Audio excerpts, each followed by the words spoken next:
Kanat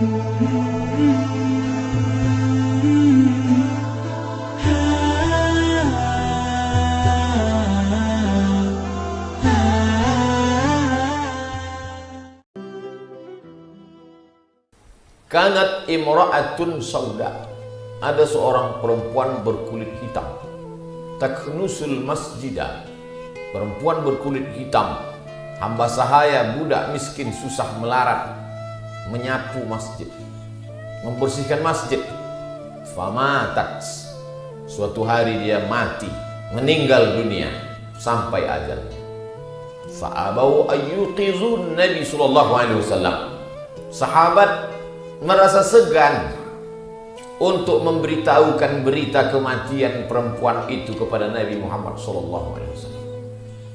Lalu kemudian Nabi mencari perempuan berkulit hitam itu. Nabi bertanya, mana dia? Kata mereka, dia sudah meninggal ya Rasulullah. Kenapa kamu tidak beritahukan kepadaku? Kata Rasulullah. Dalluni ala qabriha, tunjukkan padaku mana kuburnya. Mereka pun menunjukkan kubur perempuan itu kepada Nabi SAW. Lalu Nabi pun sholat jenazah di atas kubur perempuan itu. Kata Nabi, inna sholati nuran lahum. Kalau ada orang meninggal dunia, maka doaku, sholatku itu menjadi cahaya, penerang, penolong, pemberi syafaat bagi mereka. Apa pelajaran yang bisa kita ambil dari hadis yang singkat pendek ini? Bahwa saudara kita yang meninggal dunia karena COVID-19, yang dilarang oleh protokol kesehatan untuk dilaksanakan sholat jenazahnya di masjid dan di rumah karena dianggap akan menebarkan wabah, bakteri, virus.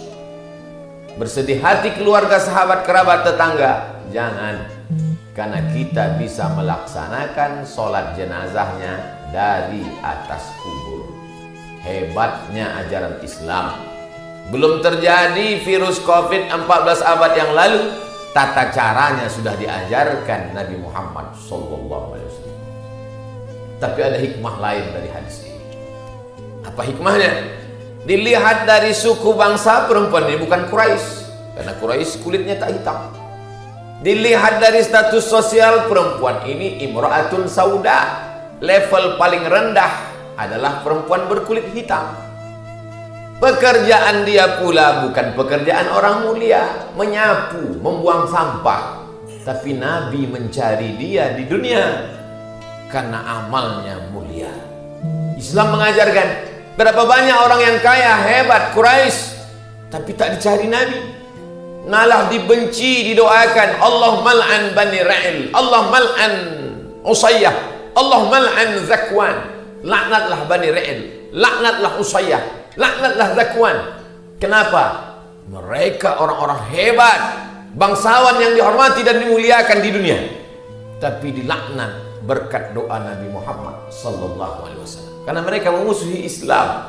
Tapi perempuan miskin, susah, budak, sahaya, berkulit hitam, rendah, dicari Nabi kuburnya, didoakan Nabi sallallahu alaihi wasallam hanya karena memuliakan masjid.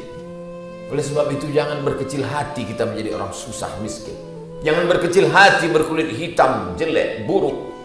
Kita menjadi mulia, dicari oleh Nabi Muhammad SAW kalau kita memuliakan masjid sesuai kadar yang sudah ditetapkan. Inna kulla syai'in khalaqnahu biqadar. Kami memuliakan manusia itu sesuai dengan kadarnya. Kalau engkau seorang susah miskin, susah melarat, sapulah masjid. Masuk ke dalam masjid, sapu masjid, pel masjid, bersihkan masjid. Insya Allah dicari nanti di padang mahsyar oleh Nabi Muhammad SAW. Tapi kalau rezekimu lancar, bangun masjid. Menyapu masjid itu untuk orang susah. Jangan yang kaya pula nanti pergi menyapu masjid juga. Ini tak sesuai. Kalau kau kaya, bangun masjid. Man bana masjidan, siapa yang bangun masjid, banallahu mislahu baitan fil jannah, dibangunkan Allah untuknya satu tempat dalam surga.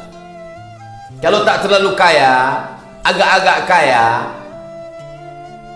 la yutraku kulluh. Kalau tak bisa buat semua, jangan tinggalkan semua. Tak bisa membangun semua masjid 100%. Tiang masjid, lantai masjid, keramik masjid, kubah masjid. Al-jaza' ala qadril amal. Allah akan berikan balasan sesuai dengan kadar amal. Kalau kau tak kaya, tak ada duit, tapi ada ilmu, ajak orang ke masjid. Ud'u ila sabili rabbik. Ajak orang ke jalan Tuhan. Ajak orang ke jalan Allah bil hikmah, dengan kata-kata yang santun. Wal mau'izatil hasanah. Suri tauladan yang baik. Subuh ke masjid, zuhur ke masjid, asar ke masjid, maghrib ke masjid, isya ke masjid, iktikaf ke masjid, sehingga orang melihat anak muda, tetangga, sahabat tersentuh hati mereka, maka dekatkan diri ke masjid. Kalau kau seorang ulama, mengajar di masjid, buka kitab, khutbah, sentuh hati manusia yang jauh daripada Allah, supaya dia takut kepada Allah.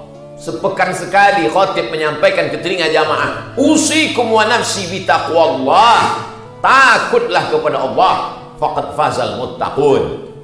Yang menang itu orang yang takut kepada Allah. Sehari semalam berapa kali kita mengajak, hayya 'alal falah, mari menuju kemenangan. Siapa orang yang menang itu? Bukan yang kaya, karena harta akan binasa. Siapa yang menang itu? Bukan orang yang ganteng, karena wajah akan dimakan cacing tanah. Siapa yang menang itu? Bukan pejabat, karena jabatan tak akan lama. Yang menang adalah orang kaya yang takut pada Allah, orang ganteng yang takut pada Allah, orang yang pernah dititipkan jabatan takut kepada Allah. Kalau kau miskin, sapu masjid. Kalau kau orang kaya, bangun masjid. Kurang kaya, sumbang masjid. Punya ilmu, ajak orang ke masjid. Kalau kau punya jabatan, polisi, tentara, tak perlu kau berceramah, cukup dengan pakai seragam ke masjid. Itu sudah menggetarkan hati-hati mereka yang tak punya seragam. Kami yang tak berseragam ini bangga melihat kalian yang berseragam. Tuh, ada orang berseragam masih mau menggantungkan hatinya ke masjid. Sab'atun yuzilluhumullah. 7 golongan yang mendapatkan naungan yauma la dhilla illa dhilluh. Hari itu tak ada naungan kecuali naungan Allah. Siapa yang 7 itu? Satu di antaranya, rajulun qalbuhu mu'allaqun fil masajid. Orang yang hatinya tergantung di masjid. Badannya boleh di kantor Dandim, badannya boleh di Mabes, badannya boleh di kantor Polres dan Polsek, tapi hatinya tergantung di masjid. Allahu Akbar, Allahu Akbar. Dia sudah siap dengan wudhunya.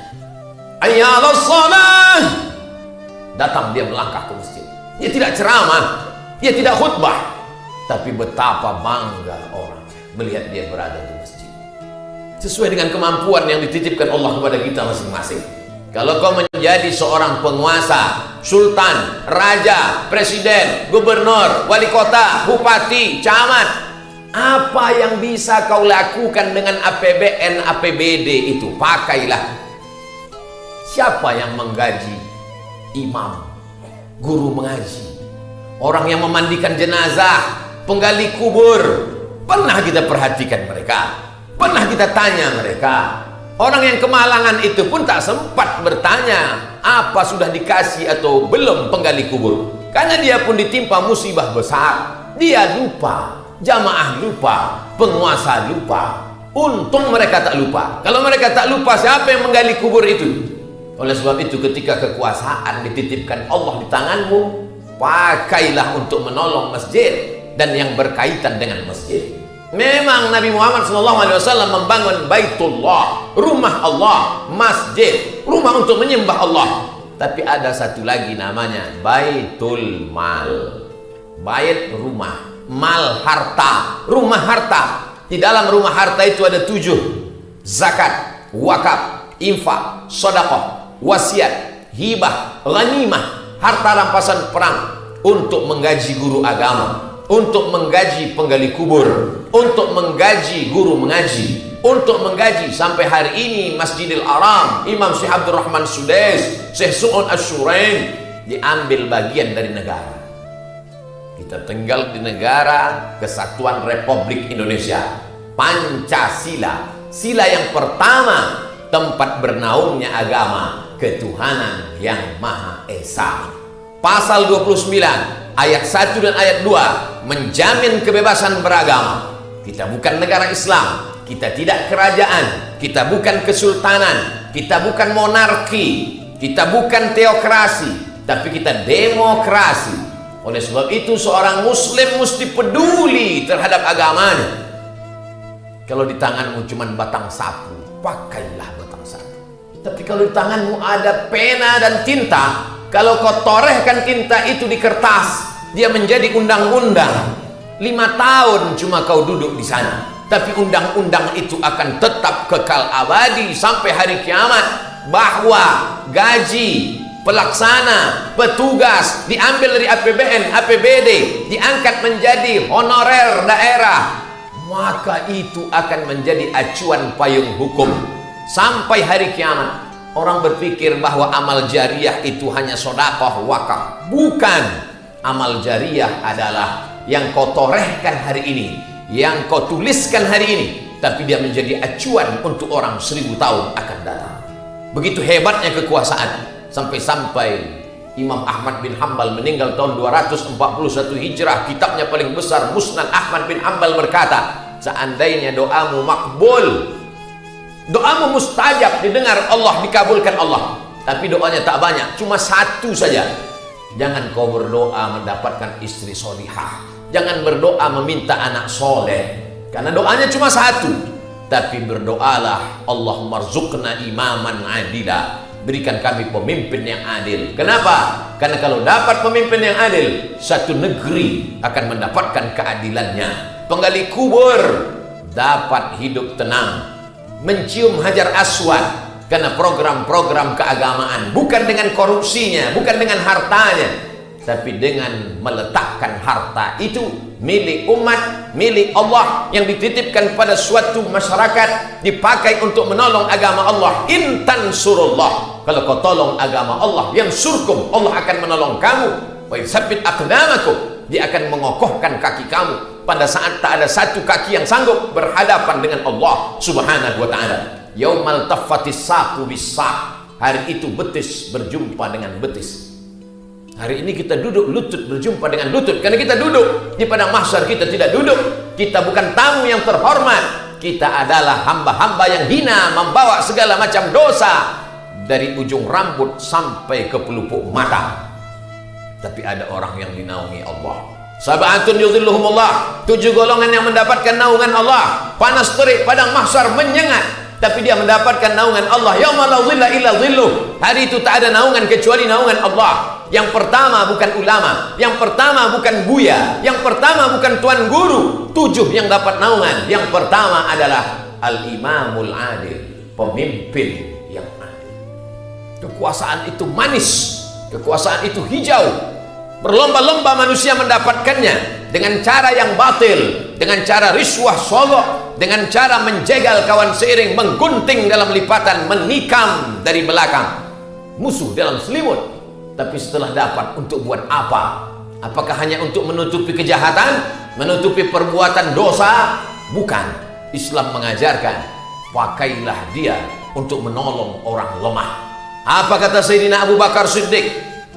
Al-qawiyyu fikum dha'ifun indi.